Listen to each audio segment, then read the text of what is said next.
Hi, and welcome to this blog. My name is Ben Boss and I'm one of the technical instructor trainers at UTD. In this blog I'd like to talk to you a little bit about fitness with regards to diving. I will try to give you 3 compelling reasons why it's a good idea to keep fit while diving. Obviously there's a lot more, but in this blog we'll stick to 3. So join me after my commute to work and we'll take it from there.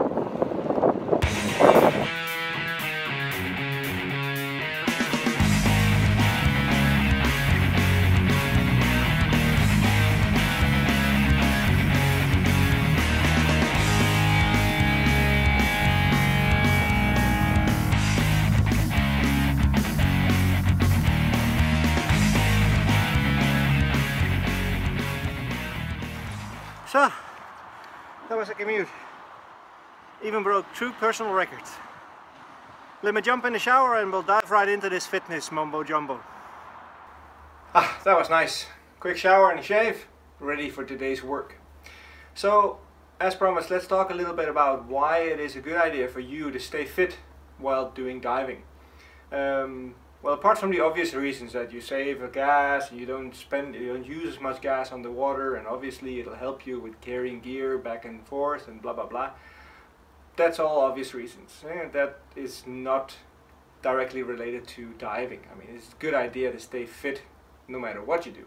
But why is it a good idea to look at our cardio fitness in diving? 3 reasons. Well, one of the 3 reasons I think I found most compelling and most underestimated. Let's talk about panic response. Let's talk about gas consumption. And let's talk about CO2 management of your body. Those 3 things I think we need to address and look at it from a different perspective. Let's start with the middle one first, gas consumption. Our body is basically made to do 2 things. Take up oxygen and get rid of carbon dioxide. That's how we work. So when we look at our body, it's a metabolizing machine. We inhale oxygen, oxygen goes into the lungs, goes into the alveoli, the little lung bladders. It gets exchanged into the blood flow, into the red blood cells. The oxygen gets transported through the body to the cells that need the oxygen. Inside the cells, the oxygen gets metabolized, and the waste product, the byproduct, is carbon dioxide. It goes back into the veins, and it goes back to the alveoli and gets exhaled. And there's a small difference in pH value in the blood that also accommodates this switch between the 2 gases and the 2 partial pressures of the gas. So the more we train our lungs to perform this exercise, the better they get at it. And it has to do with something that's called VO2, VO2 max, the maximum amount of oxygen your body is able to transport. And the more fit you are, the higher your VO2 max is. As you can see, I was riding a bike, and when you look at cyclists, they look a lot at VO2 max because it keeps their big muscles they use for riding a bike well fed by oxygen. And it's actually a number you can train by and have software to calculate. So the fitter you are, the better you are at transporting oxygen to your muscles, and therefore also transporting carbon dioxide away from your muscles. And this is very important. But what does this have to do with gas consumption? Well, basically, the better your body is at transporting oxygen, the less you need to breathe to get the oxygen where it needs to go. So that means when you need to breathe less to get the same amount of oxygen to your cells, you consume less air. Less ventilation equals less air. So that's reason number 1. Gas consumption due to a better transportation of the gases you need to get into your body and get out of your body.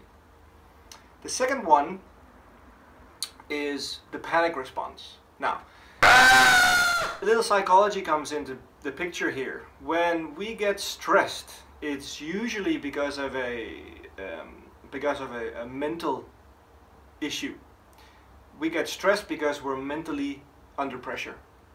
We're scared, we're excited. This all has an effect on our physiology.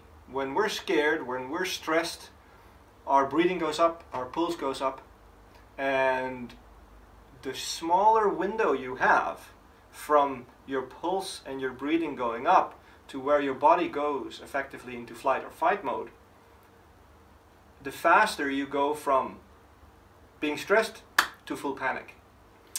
If you have a better cardio fitness, your buffer from a higher breathing rate and higher pulse and higher metabolism, the longer you are away from going into full panic when you're diving and when you get stressed, when you get mentally under pressure. So when we get fit, we have a bigger volume of, like a bigger buffer to cope with mental stress due to our physical fitness. And this is something not a lot of people talk about, or a lot of people think about, but it's very, very important because it can help you deal with situations underwater that take a little bit of time to solve. And if during that time you need to solve an issue, you go into panic, you lost the game. Because when you're in panic, you lost all rational thought. So think about this for a second. If you encounter a problem underwater and you need your head, if your head is already under pressure and just by breathing more you go into panic mode, you cannot think clearly, you're very inefficient to solve that problem. So our panic response is something we need to take into consideration, and having a better fitness means you have a bigger buffer to cope with problems. Your body can tolerate a higher pulse and a higher breathing rate before it goes into fight and flight mode, because it's used to it during training. So that's reason number 2. Now let's come to reason number 3, the elimination of CO2. CO2 is a hot topic not only in rebreather diving but also in open circuit diving, although it's much less appreciated or much less pointed out in open circuit diving. As said before, your body produces carbon dioxide as a result of the metabolization of oxygen in your body.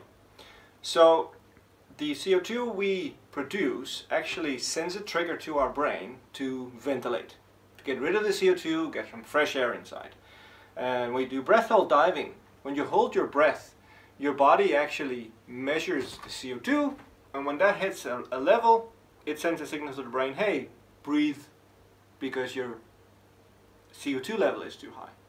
It's not because you're running out of oxygen. Actually, your body has a very poor way of telling you that your body is running out of oxygen, apart from fainting. And that's a stage a bit too late, if you ask me. So this is also why you see when you hyperventilate before a free dive and you hyperventilate too much, you get rid of so much carbon dioxide that actually your body will deplete its oxygen before the CO2 level reaches a point where it gives your body a signal to breathe again. And this is when you get blackouts in freediving. So when we look at oxygen and CO2 in open circuit diving, when we blow bubbles, the factor that hinders your body the most of getting rid of CO2 is your lungs' ability to exhale properly underwater, and the density of the gas, which disables your lungs to exhale also properly. So there's two things that help with that, and that is the position of your body in the water and the density of the gas.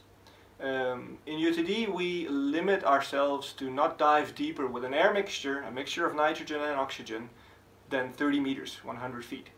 And this is primarily because the density of the gas.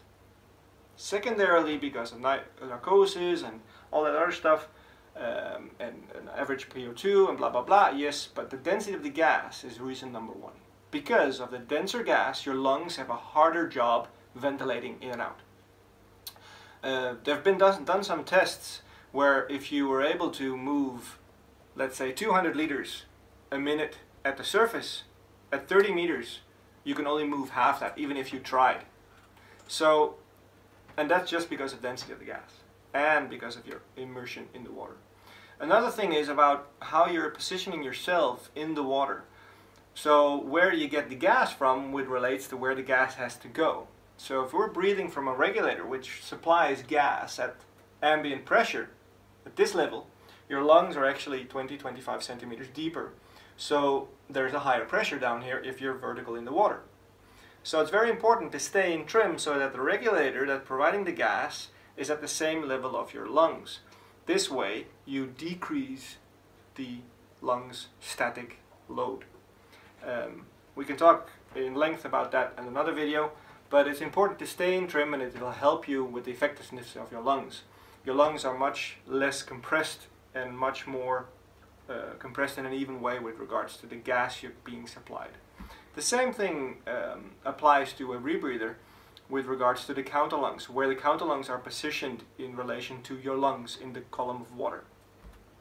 So, hindering yourself in getting rid of CO2 results in one thing: CO2 builds up in your body. And that's a negative spiral, because when CO2 builds up, you want to breathe more. Your body says breathe more. You get to get rid of the CO2, but you have a higher density gas, so you breathe more in the density gas. Your body works a lot more, produces more CO2. The signal goes up. And this is why in a lot of people breathing rate goes up and up and up when CO2 levels rise. But in reality it doesn't really help as much, because the density of the gas doesn't change. So you need to change your position, or rise, or relax, and work at moderate and normal breathing.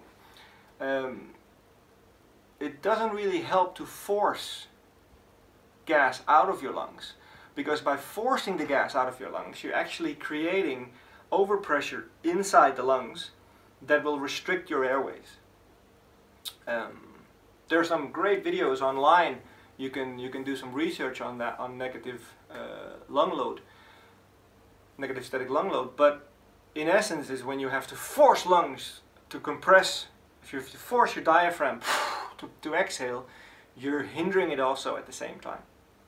So when we're here at the surface and we want to exhale, we just basically relax, and the lungs compress due to the elasticity of your lungs.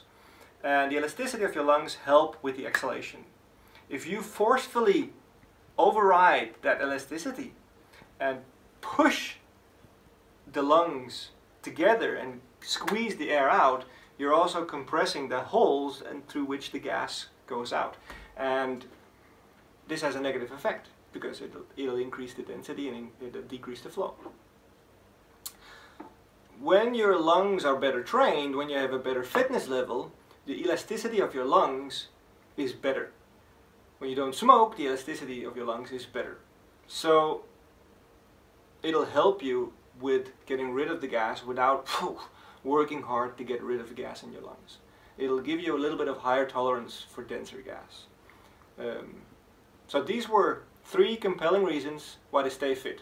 And it doesn't matter if you ride a bike, run on a treadmill, run, hike, do swimming, do other non-diving related activities that improve your fitness. It doesn't really matter as long as you stay fit, because it'll help you with gas consumption. It'll help you with giving you a bigger buffer before you go into panic in dealing with task loads underwater. And it'll help you with CO2 elimination, which is a very good thing with regards whether you are an open circuit diver or a rebreather diver. So stay fit and keep diving.